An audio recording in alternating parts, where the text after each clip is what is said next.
Oi, gente. Vou lavar um pouco de louça aqui e vou conversando com vocês.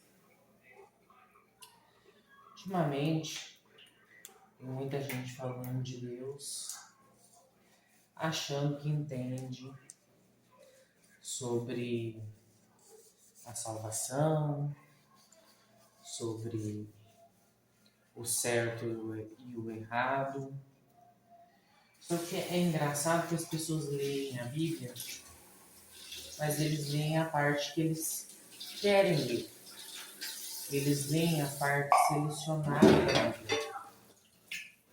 E ultimamente, o pessoal anda aí perguntando, questionando, falando qual que é o posicionamento da Igreja Católica, do novo Papa, a respeito da comunidade LGBT.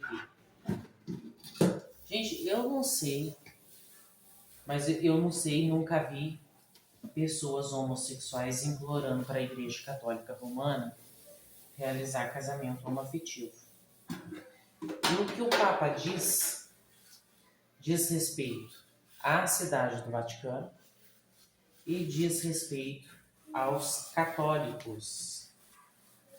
Agora, se tem homossexual católico, das duas uma, ou acata o celibato, ou celibato, não sei como diz exatamente, que é o que a Igreja Católica orienta os fiéis homossexuais.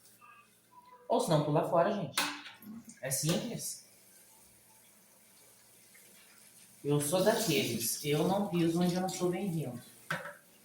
Então, quesito Igreja Católica, algumas igrejas evangélicas, eu não piso. Porque não adianta, para mim, na minha cabeça, não adianta eu ir em uma igreja, uma instituição religiosa, onde fala que Jesus me ama, mas ao mesmo tempo fala que não me aceita, não aceita a forma que eu vivo. Então, para que eu vou? Gente, Papa Francisco, eu tirava o chapéu para o Papa Francisco. Ele foi o único, será o único. Não vai ter outro Papa Francisco, queira ou não. Pode ser que papas novos venham. Vamos seguir o que o Papa Francisco continuou.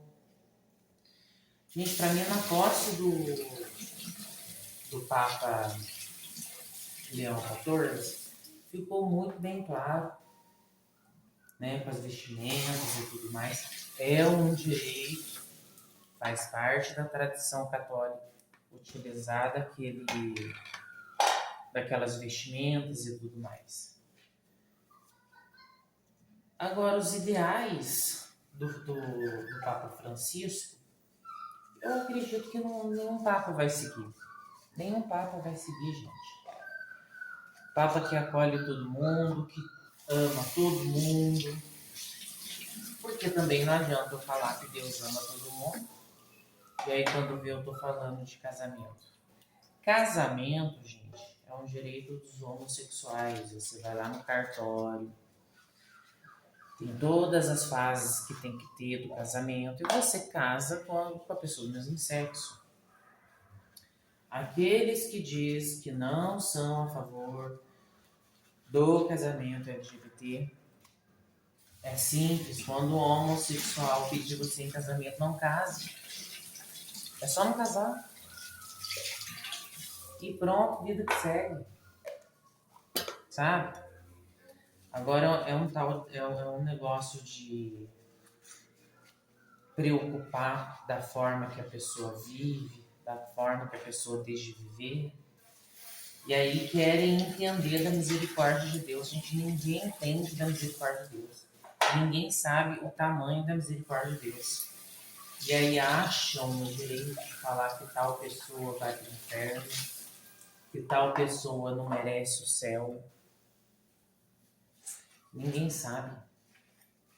Porque a misericórdia e a salvação pertencem a Deus, não pertence aos homens, não pertencem às religiões, às igrejas. A misericórdia de Deus pertence a Ele. O divino pertence a Ele. Então, quem sabe da salvação dos homens é Deus. E aí o que acontece? Com o advento da internet, você começa a questionar muita coisa. Porque você tem acesso a muitas culturas. Você tem acesso a diversas religiões. Por exemplo, a religiões desculpem, as religiões de matrizes africanas. Vocês têm acesso ao budismo, ao Hare Krishna, ao hinduísmo e por aí vai. E quando você se depara com diversas expressões religiosas, você acaba se questionando qual delas é a verdadeira, qual Deus prega, qual Deus que é pregado é o verdadeiro, porque a Bíblia é para os judeus, são para os judeus, são para os católicos, são para os evangélicos, são para os cristãos. Da mesma forma que o Alcorão, ele é para os muçulmanos. Os sutras, eles são para os budistas. Qual é o verdadeiro? Eu só estou colocando aqui algumas perguntas para que a gente possa pensar, né? Qual será a verdadeira? E aí tem gente que sai aí pregando para Deus e o mundo, que tal pessoa está em pecado, que tal pessoa merece o inferno, sequer sabe também como é o inferno.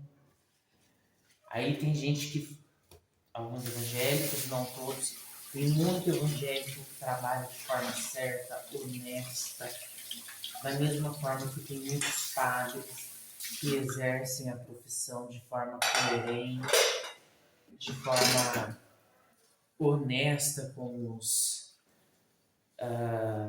fiéis, né? Mas tem aí pessoas evangélicas que se intitulam como pastora, como pastor, são contra o espiritismo, porque o espiritismo ele é obra do demônio e por aí vai. Mas o mais engraçado é que a pessoa dorme, aí ela sonha e fala que Deus mostrou o inferno, que Deus mostrou o céu, que Deus mostrou quem vai morrer, quem vai viver, que o apocalipse está perto. Não, mas a Bíblia diz que Deus falou com José a respeito de Jesus, né, com o nascimento de Jesus, que era para ele ficar tranquilo e assumir Maria. Ok, mas isso não seria um tipo de espiritismo? A própria Igreja Católica fala do espiritismo, que é contra o espiritismo, mas esquecem de falar de Santa Teresa d'Ávila. O espiritismo nasceu com Santa Teresa d'Ávila. Não é isso? Ela batia na parede para se comunicar com espíritos. E se eu acredito no Espírito Santo, se eu acredito nas profecias, então tem alguma coisa a ver aí com o espiritismo, não é? Outro ponto, gente, é que principalmente para evangélicos e também para os católicos, não trabalham com adivinhações, né? Com a cartomancia. É um direito da igreja, é um direito dos evangélicos. Mas aí você se depara com os evangélicos tendo visões, tendo profecias, o que vai acontecer, que Jesus está voltando e mostrou muito fogo, muita água, muito não sei o que. Isso aí é uma forma de adivinhação. Que a Bíblia proíbe. Então, será que a Bíblia é mentirosa ou nós estamos interpretando de forma errada? Ou nós não queremos, de forma alguma, ver o contexto histórico da Bíblia? Entender para quem foi escrito os livros, por exemplo, as cartas de São Paulo, para quem foi escrito? O porquê foi escrito? O Apocalipse, o livro do Apocalipse, ele tem um período histórico. Ele foi falar quando, melhor dizendo, ele fala quando a Igreja Católica estava sendo perseguida. E aí falava no código. E hoje todo mundo quer usar o livro do Apocalipse nos dias atuais, gente. Sabe? No fim do mundo. Pregam caos, pregam medo. E esquecem de pregar verdadeiramente Cristo. Um cristão usa mais o livro do Antigo Testamento, que é importante porque ele mostra a vinda do Messias prometido, que para os cristãos é Cristo.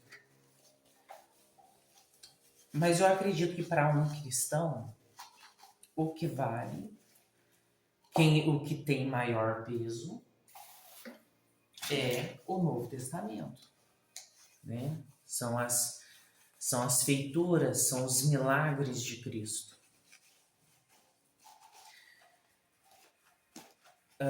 Cristo mostra um Deus misericordioso, um Deus que não pune, que é justo, mas que não é punitivo, que não é um carrasco. Jesus mostra que Deus, ele é um pai. Um pai, se nós formos fazer uma analogia, Deus, ele é, aliás, um pai, ele é justo com o filho, ele é coerente com o filho. Só um momentinho, gente.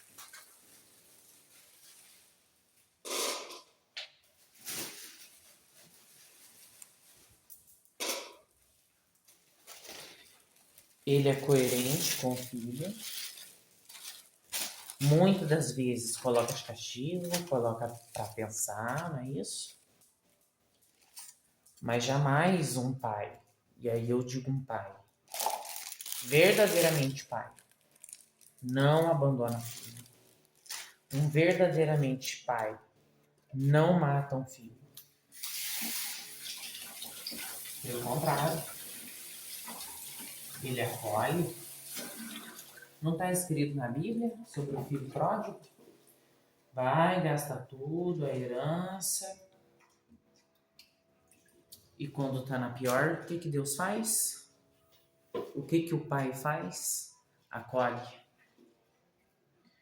O pai acolhe o filho. O pai dá de comer para o filho. Então, nós devemos ser muito coerentes naquilo que a gente acredita, sabe? Devemos ser muito coerentes. Porque caso contrário, gente, nós acabamos nos perdendo na nossa própria crença. Na nossa própria crença. Porque, ora, a gente acredita nisso, prega isso, depois a gente vai e prega aquilo. É claro, o ser humano, ele tem que mudar mesmo, tem que passar por mudança. Ele deve passar por por mudança de pensamento, por mudança de atitude. Isso é inegável, as pessoas mudam, as pessoas evoluem com o tempo,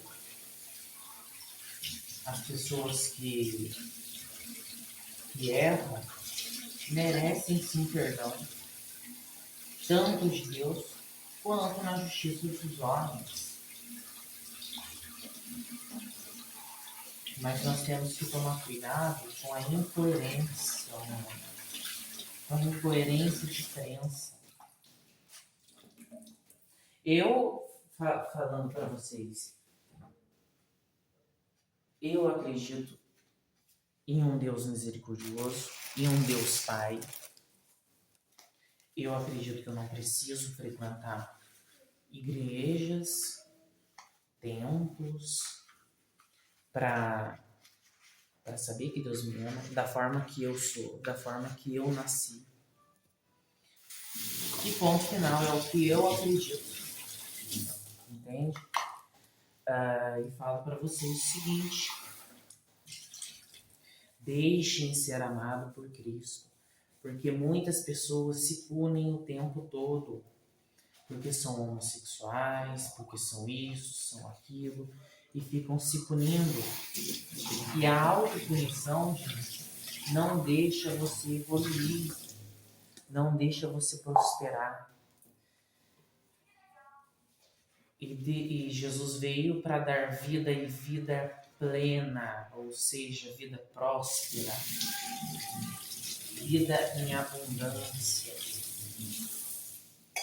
Hoje, eu me simpatizo muito com a Igreja Anglo-Católica. E muitas pessoas falam, mas não é reconhecida porque não sucedeu Pedro. Ótimo. Não é reconhecida pela Igreja Católica Romana. E não é reconhecida também por alguns evangélicos, da mesma forma que os evangélicos não são reconhecidos pela Igreja Católica Romana. E tá tudo bem. Não precisa reconhecer. Não precisamos da bênção de certa denominação de igreja. Precisamos da coerência, precisamos do aval dos fiéis. São dos fiéis que nós precisamos para ser uma igreja verdadeira. E uma igreja verdadeira é onde tem os cristãos, é onde é onde existe as pessoas pregando amor,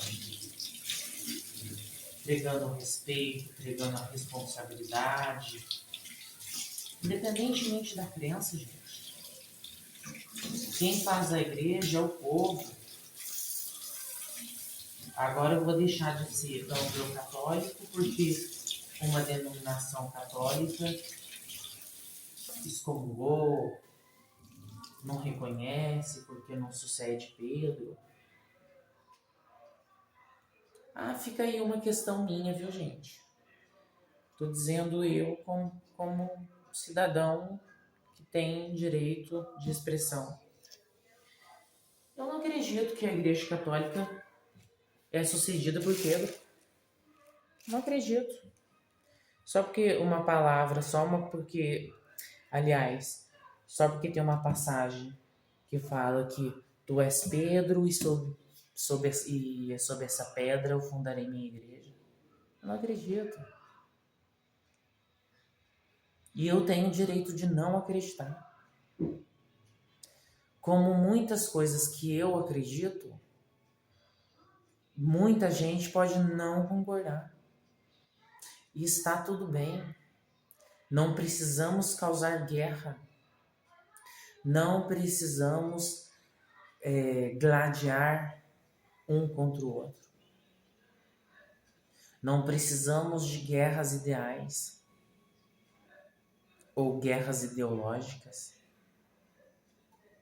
Cada um acredita e segue aquilo que para ela faz sentido, que para ela faz se sentir bem, que para ela Deus está presente, e faz milagres, faz a prosperidade acontecer. É sobre isso. Eu acredito na humanidade, a humanidade, o bem vence sempre. Existem pessoas maldosas, sim, em qualquer lugar do mundo. Mas eu acredito que o bem vence.